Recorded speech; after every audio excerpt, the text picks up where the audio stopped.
దుష్ట శిక్షణార్థం ఆ శ్రీ మహావిష్ణువు దశావతారాలు ఎత్తాడు. అందులో అతి ముఖ్యమైనది 7వ అవతారమైన రామావతారం. సామాన్య మనిషిగా ధరణిపై అవతరించి ధర్మస్థాపన చేశారు. శ్రీరాముడు వసంత ఋతువులో చైత్ర శుద్ధ నవమి బుధవారం నాడు పునర్వసు నక్షత్రంలో జన్మించినట్లు పురాణాలు పేర్కొంటున్నాయి.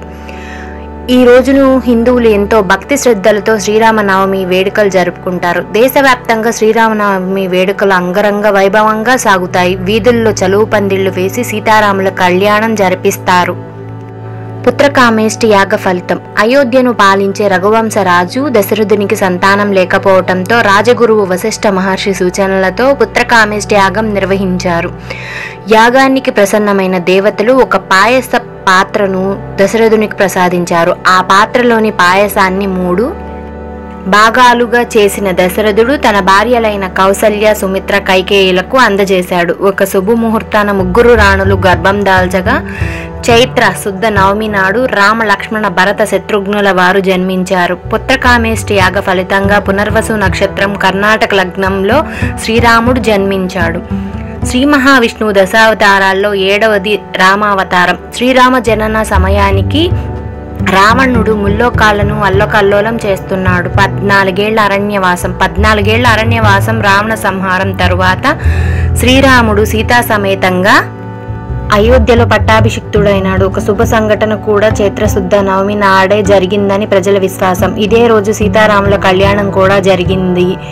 అందుకే చైత్రశుద్ధ నవమి నాడు భద్రాచలంలో సీతారాముల కళ్యాణాన్ని వైభవంగా నిర్వహిస్తారు. కాబట్టి ఏటా చైత్ర శుద్ధ నవమి నాడు శ్రీరామ నవమిగా వేడుకలు, శ్రీ సీతారామ కళ్యాణం జరుపుతారు. 14 ఉన్నత లక్షణాలున్న గుణాభిరాముడు, పితృవాక్య పరిపాలకుడిగా, ప్రజలను బిడ్డల్లా చూసిన రాజుగా, భార్య ప్రేమ కోసం పరితపించిన భర్తగా, ఆదర్శవంతమైన కుమారుడిగా, ఇలా సకల గుణాభిరాముడిలో 16 ఉన్నత లక్షణాలున్నాయి. క్రమశిక్షణ కలిగిన వాడు, వీరుడు, సాహసికుడు, వేదాంతాలు తెలిసినవాడు, చేసిన మేలును మరువనివాడు, సత్యవాక్కు పరిపాలకుడు, గుణవంతుడు, స్వయం నిర్ణయాలు తీసుకోగలిగిన విజ్ఞానవంతుడు, సర్వజీవుల పట్ల దయ కలిగిన వాడు, సకల శాస్త్రాల్లోనూ పండితుడు, సమస్త కార్యాల్లోనూ సమర్థుడు, సులక్షణమైన రూపసి, అత్యంత ధైర్యశాలి, క్రోధాన్ని జయించినవాడు, సమస్త లోకాలలోనూ తెలివైనవాడు, ఈర్ష్య అసూయ లేనివాడు, దేవతలకు కూడా భయాన్ని కలిగించే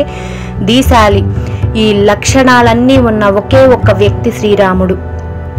రామరాజ్యంలో ప్రజలంతా సిరి సంపదలతో సుఖ సంతోషాలతో ఉన్నారని ఇది హిందువుల నమ్మకం. సాధారణంగా ఈ పండుగ మార్చి లేదా ఏప్రిల్ నెలల్లో వస్తుంది.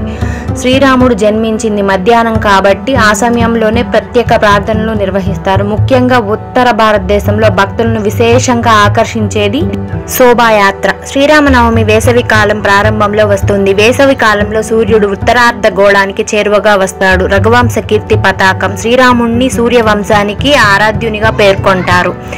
ఈ వంశానికి చెందిన ప్రముఖులలో దిలీపుడు, రఘు, వీరిలో రఘు ఇచ్చిన మాటకు కట్టుబడ్డ వ్యక్తిగా ప్రసిద్ధిగాంచాడు. శ్రీరాముడు కూడా ఆయన అడుగుజాడల్లోనే నడిచి తండ్రి మాట కోసం 14 ఏళ్లు వనవాసం చేశాడు. మాట కోసం నిలబడ్డాడు కాబట్టి శ్రీరాముణ్ణి రఘురాముడు, రఘునాథుడు, రఘుపతి, రఘువేంద్రుడు మొదలైన పేర్లతో పిలుస్తారు.